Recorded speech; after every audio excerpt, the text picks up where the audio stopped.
大家好，我是小刘。前2年天丈母娘来领弟弟啊，领得真的蛮嗨的。那么这夜饭呢，吃的是我留了冰箱里向的一只粽子，就是前桥头的5家阿姨带兰洞路来新开的粽子店，我去买子几只，正好换上一只。丈母娘吃子跟伊讲味道蛮嗨的，今朝我再去买点寄拨你。下趟你出去演出，弟弟就要开来里子，丈母娘不还先进嗨。上趟来是大雨天啊，今朝是阳光明媚。阿姨啊，我来买粽子啊。小刘你来着？你到今朝拿粽子侪堆了外头家。是个，你现在呢想看卡子，买个人多，侪要搬出来买的。我今朝来买拨丈母娘吃的。你到那个粽子味道蛮嗨的。是个，你上次来拍子高，生意好得来200来分钱。那你现在为了攒工了呀？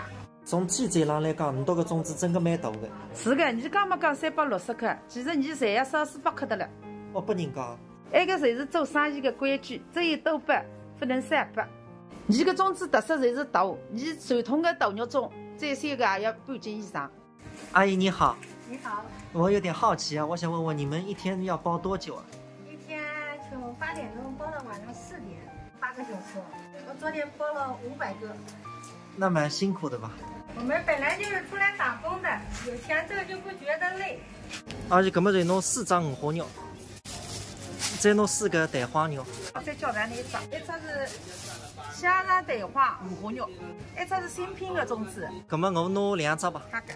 阿姨，你再帮我拿一只吧，我自家还上一只。好的。我特别欢喜吃香肠。埃个里向啥物事进去？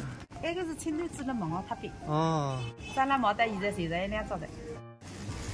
本来想再买2个焖熬塔饼，散散收收。搿个就是平房搿搭个特产呀，丈母娘应该经常吃的。那个大粽子但是不大有的，还是海个冷链发货。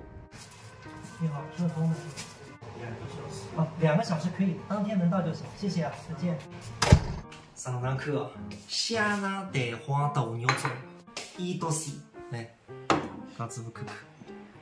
哦，有一股香肠的味道，从来没吃过香肠粽子。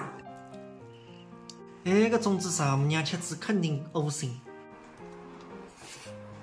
侪是精肉。尝一口。自然流下来，那个香肠是海个香肠，不是搿种火腿肠。香肠有点甜，肉有点咸，一甜一咸，整个灵。一口蛋黄，从小到大我就欢喜吃蛋黄。1到3个汤，再香肠还有了。